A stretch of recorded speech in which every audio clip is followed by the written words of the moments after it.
अगर मैं आपको बताऊं कि क्या आपको वंडरफुल बात नहीं लगती है कि इमेजिन करो आपकी एक कोई ऐसी फोर्स है जो कम्प्लीटली इनविजिबल है, जिसका विच हैज़ नो स्मेल, उसकी ना कोई स्मेल है, ना कोई कलर है, ना साउंड है, कुछ भी नहीं है, फिर भी वो पूरे यूनिवर्स को कंट्रोल करती है। जैसे लाइटनिंग है, मोबाइल है, फ़ोन है, कंप्यूटर है, एटम्स है, यहाँ तक कि आपकी जो बॉडी है उसे भी वो कंट्रोल कर रही है। आज हम उस ही सुपर पावर को अनकवर करेंगे। और वो फोर्स कौन सी होती है? वो चार्ज होती है या इलेक्ट्रिक फील्ड होती है, जिसकी वजह से पूरा यूनिवर्स बना हुआ है। अगर आप सोचें कि जो अर्थ है ना, अर्थ के अंदर से अगर चार्ज हटा दिया जाए तो वो अर्थ जो बिखर जाएगी। ठीक है, अब ये चार्ज है क्या चीज़, इसके बारे में मैं आपको बताता हूँ। सबसे पहले जो है आपको चार्ज की डेफिनेशन क्या है एक्चुअली, और चार्ज आता कहाँ से है, ये मैं आपको बता रहा हूँ। चार्ज की डेफिनेशन अगर आप ऐसे लिखेंगे, charge is a fundamental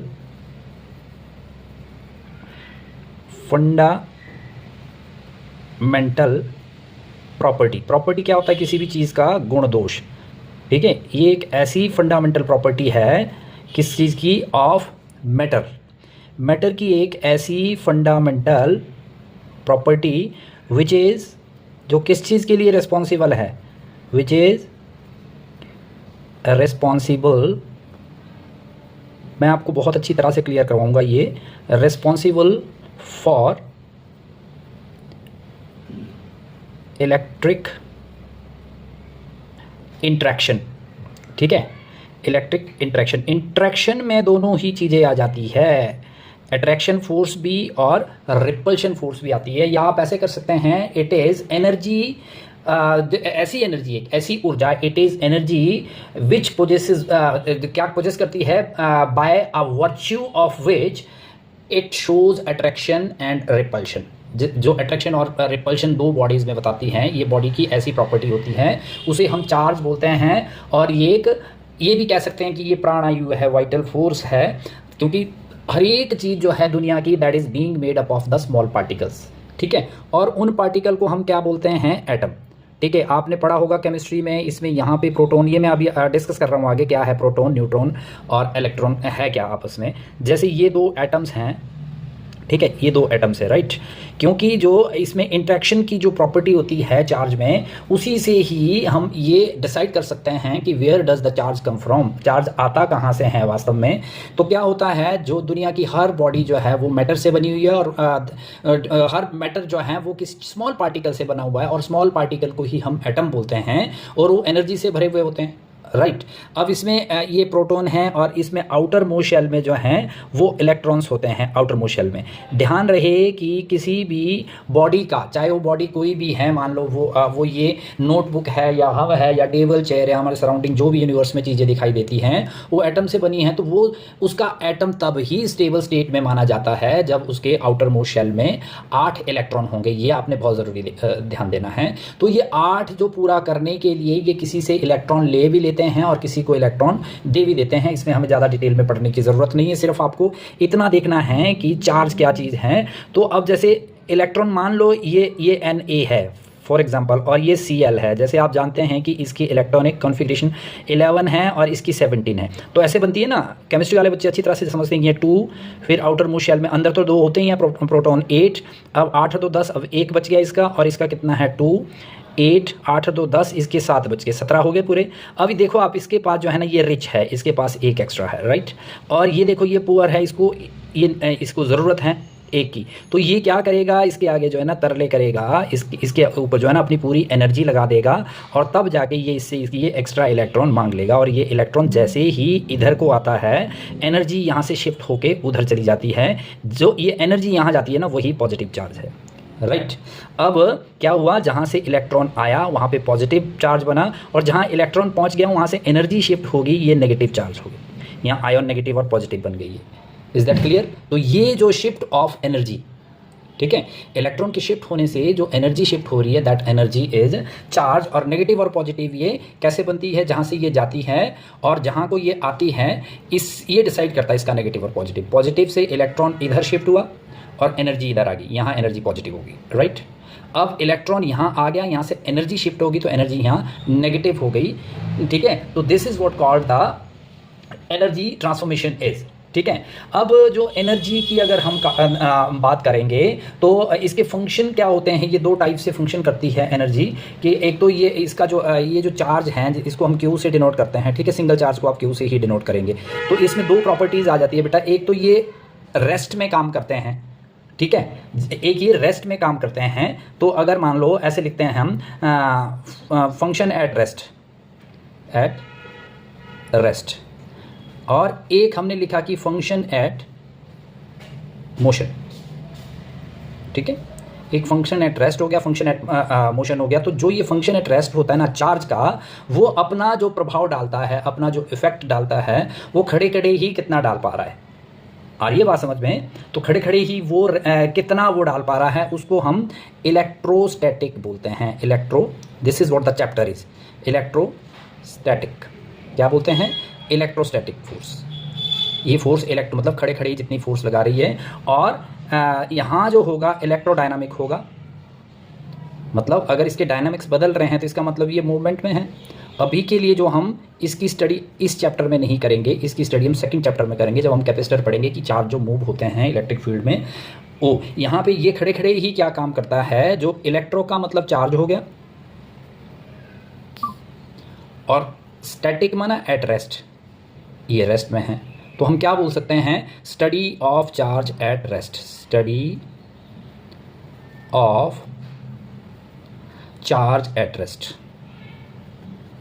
charge at rest में ही हम जब स्टडी की स्टडी पढ़ रहे हैं, उसकी फोर्स पढ़ रहे हैं। जैसे ये एक चार्ज हैं और ये इक्वल मास के चार्ज हैं, ये लेट्स से ये नेगेटिव चार्ज है, ये पॉजिटिव चार्ज है, या फिर आप ऐसे भी कह सकते हैं ये पॉजिटिव चार्ज है या नेगेटिव चार्ज हैं, दो चार्जेस हैं। तो यहीं से इस चार्ज के ऊपर इसका इफेक्ट और इस चार्ज के ऊपर इसका इफेक्ट क्या होता है। अगर ये नेगेटिव पॉजिटिव चार्ज है स्टैटिक कंडीशन में, तो ये क्या करेंगे, क्योंकि नेगेटिव पॉजिटिव है तो ये इसको अपनी तरफ अट्रैक्ट कर रहा है ऐसे, और ये वाला इसको अपनी तरफ अट्रैक्ट कर रहा है ऐसे, अट्रैक्शन मतलब कि ऐसे अट्रैक्ट कर रहा है। ये तो रिपल्शन के लिए, या फिर ये रिपल्स भी कर सकते हैं एक दूसरे को। अगर ये पॉजिटिव चार्ज है, ये इसको इधर धकेलेगा, ये इसको इधर धकेलेगा।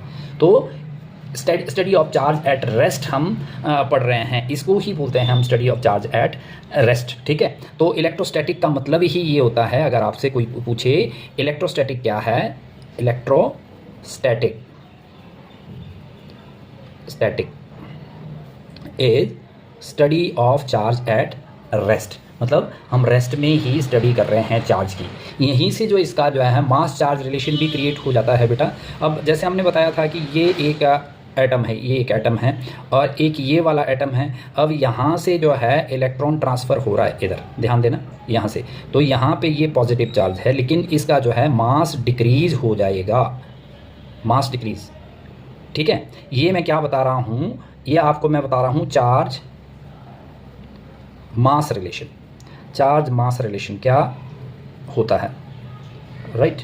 चार्ज मास रिलेशन में यही है कि अगर चार्ज शिफ्ट हो रहा है यहाँ से, तो ये इसका मास जो है वो मास डिक्रीज हो जाएगा इसका, राइट। अब देखो, एक अगर आपके पास बैग पड़ा है और बैग में आपके पास पोटैटोज़ पड़े हैं, आलू हैं, और दो आलू उठा के आप इधर ले आते हैं, तो डेफिनेटली इसका मास कम हो जाएगा ना, राइट। वेट भी कम होगा, लेकिन मास से ही बात कर रहे हैं हम, मास इसका कम हो जाएगा। तो इसका रिलेशन ये है कि मास हमेशा डिक्रीज होता है, और यहाँ पे मास इंक्रीज हो जाएगा। जहाँ नेगेटिव चार्ज बन रहे हैं, यहाँ पे मास जो है क्या हो जाएगा हमारा, इंक्रीज हो जाएगा बेटा, ठीक है। अब अगर मैं बात करूँ आपकी कि अगर अमाउंट ऑफ चार्ज कितना शिफ्ट हुआ यहाँ से यहाँ तक, आप बोलोगे कि आपने सर बताया था कि चार्ज जो है ना एनर्जी होती है, तो एनर्जी को हम काउंट तो कर नहीं पाएंगे, लेकिन हम तो करते हैं। चार्ज क्वांटाइज्ड होता है, ये मैं आगे करवाने वाला हूँ आपको। तो कैसे करते हैं, जिसके डिस्क्रीट पैकेट्स बन जाते हैं। और अब जैसे amount of charge as a electron होते हैं यहाँ पे, और प्रोटॉन होंगे यहाँ पे एज ए इलेक्ट्रॉन। यहाँ जो है अमाउंट ऑफ चार्ज नेगेटिव होगा, यहाँ पे पॉजिटिव होगा। तो अमाउंट ऑफ चार्ज कितना होता है फिर वो जो चार्ज का मास नहीं बोल रहा हूँ मैं, उसकी क्वांटिटी बोल रहा हूँ मैं। चार्ज किसके बराबर होता है, अगर वो नेगेटिव चार्ज है तो that will be -1.6 into 10⁻⁻⁻19 coulomb, right. और अगर वो पॉजिटिव चार्ज है, मतलब प्रोटॉन है, ठीक है, चार्ज, यानी अगर प्रोटॉन का चार्ज देखना है हमने, ऑफ प्रोटॉन, तो वो कितना होगा, बस यही चार्ज होगा, बस ये प्लस में होगा, इंटू 10⁻⁻19 कूलम। ये ध्यान रहिए आपका। अब इसका अगर आपको मास भी मैं बताऊं तो मास में भी इसके डिफरेंस होता है। अब मास ऑफ इलेक्ट्रॉन जो होता है ना बेटा, वो बहुत ही छोटा, मास ऑफ इलेक्ट्रॉन कितना होता है, 9.1 इंटू 10⁻⁻31 किलोग्राम। इसमें आपको चिंता करने की ऐसी ज़रूरत नहीं है, ये मोस्ट ऑफ द टाइम जो है आपको गिवन होता है न्यूमेरिकल में भी। और मास ऑफ प्रोटॉन जो होता है, ये तो मैं आपके नॉलेज के लिए बता रहा हूँ, वो होता है 1.6 इंटू 10⁻⁻27। ठीक है, ये -31 हुआ, ये 27 किलोग्राम। अब देखने में ये छोटा लग रहा है, ये बड़ा, लेकिन ये वाला बड़ा है, प्रोटॉन का मास बड़ा है इससे। ठीक है, और अब अगर हम बात करें यूनिट किसको बोलते हैं, जो सबसे छोटा स्केल होता है मेज़र करने के लिए किसी भी फिजिकल क्वांटिटी को। जैसे लेंथ को अगर हम माप रहे हैं तो लेंथ का जो यूनिट होती है वो मीटर होती है, लेकिन मीटर में भी कौन सा छोटी सी चीज़ को नाप रहे हैं तो हम नैनोमीटर, डेसीमीटर में भी नाप सकते हैं। बहुत बड़ी माइक्रो लेवल की चीज़ को नाप रहे हैं तो माइल्स में और किलोमीटर्स में भी उसको मेज़र करते हैं हम। तो ये डिपेंड करता है फिजिकल बॉडी के ऊपर। ऐसे ही चार्ज की भी यूनिट होता है। क्या होता है चार्ज का unit, unit of charge, unit of charge. इसकी जो है ना प्लेलिस्ट बनाऊंगा मैं और आपको डालूंगा। यूनिट ऑफ चार्ज पूरा चैप्टर, ये पूरी बुक करवा देता हूँ। यूनिट ऑफ चार्ज कुलॉम्स होता है। ठीक है, इसको कुलॉम्ब बोलते हैं, स्पेलिंग होती है COU, कुलॉम्ब, ये गलत मत करना स्पेलिंग। ठीक है, ये इसकी SI यूनिट है। SI यूनिट उसको बोलते हैं भाई जो इंटरनेशनली एक्सेप्टेड यूनिट होती है। वैसे इसकी CGS भी है एक, CGS को जो है ना हम स्टैट बोलते हैं यूनिट, वो भी होती है। वो 1 कूलॉम की कितने टाइम्स होते हैं, 1 coulomb is equals to 3 into 10⁻⁹ stat coulomb, ऐसे लिख सकते हैं इसको। अंडरस्टूड। तो दोनों टाइप की यूनिट्स होती है इसकी बेटा। और अगर आपने ये एक चार्ज, क्योंकि लीनियरली, अभी मैं आपको लीनियर चार्ज डिस्ट्रीब्यूशन जब करवाऊंगा आपको पता लगेगा कि चार्ज जो है लीनियरली हर तरफ को डिस्ट्रीब्यूट होता है, इधर इधर इधर इधर। तो इसलिए एक पर्टिकुलर इसकी एक ही डायरेक्शन ना होते हुए ये एक स्केलर क्वांटिटी है। कौन सी क्वांटिटी है, scalar, which has magnitude but no direction. ठीक है, इसका मैग्नीट्यूड तो होगा ही डेफिनेटली, कुछ ना कुछ कहीं ना कहीं तो किसी सरफेस पे ये फैल ही रहा होगा। ये हर टाइप के सरफेस मैं आपको करवाऊंगा आगे। स्केलर क्वांटिटी है। अब इसका डायमेंशनल फार्मूला अगर आप बनाना चाहो तो वो भी बना सकते हो। डायमेंशनल फार्मूला इसका होता है कूलॉम का AT। और ये AT कैसे आता है, AT आप बताओ कैसे आएगा। AT हम ड्राइव करते थे ना 11th में, तो AT कैसे होगा, I इज इक्वल्स टू ऐसे Q/T होता है ना, चार्ज पर यूनिट टाइम, ऐसे। यानी आप ऐसे भी कह सकते हैं Q is equals to IT। I stands for electric current. ठीक है, जितना ये IQ/T, तो Q निकालना है हमने तो IT ऐसे कर लो ये। तो इसकी जो यूनिट अगर आपने निकालनी है तो करंट की क्या होती है, एम्पेयर। ठीक है, इलेक्ट्रिक करंट की, और T की होती है कैपिटल T, तो AT होती है चार्ज की। ये बहुत काम आएगी आगे आपको डायमेंशंस करने पे। अब अगर हम आप मुझसे पूछें कि इलेक्ट्रॉन, प्रोटॉन और न्यूट्रॉन को कैसे जनरेट करते हैं हम, तो ये प्रोटॉन है बेटा हमारे जो सेकंड शेल में होते हैं, ये ऑलवेज पॉजिटिव होते हैं, ऑलवेज पॉजिटिव। और इलेक्ट्रॉन जो हैं हमारे, इलेक्ट्रॉन क्या होते हैं, इलेक्ट्रॉन हमेशा हमारे नेगेटिव होते हैं। क्या होते हैं, नेगेटिवली चार्ज होते हैं। और जो न्यूट्रॉन है, न्यूट्रॉन को आप जो है ना अनचार्ज भी बोलते हैं। क्यों बोलते हैं अनचार्ज, क्योंकि उसमें देखो अगर ये आपके पास 2 यूनिट कोई चीज़ है और प्लस में, और 2 यूनिट माइनस में है, फिर 4 यूनिट प्लस में है, 4 यूनिट माइनस में है, तो इससे ये माइनस, इससे ये माइनस, 0, तो कुछ बचा ही नहीं चार्ज अंदर। तो इसमें प्लस माइनस दोनों होने की वजह से इसका नेट चार्ज जो है वो जो है नल माना जाता है, इसलिए ये अनचार्ज बॉडी भी। ये बहुत आगे। अब चार्ज आता कहाँ से हैं, ये मैं अगली वीडियो में आपको बता दूंगा कि इंडक्शन से आता है, कंडक्शन से आता है, या रबिंग से आता है, कैसे आता है, उसकी पूरी प्रॉपर्टीज़ आपको बता के। Thank you so much.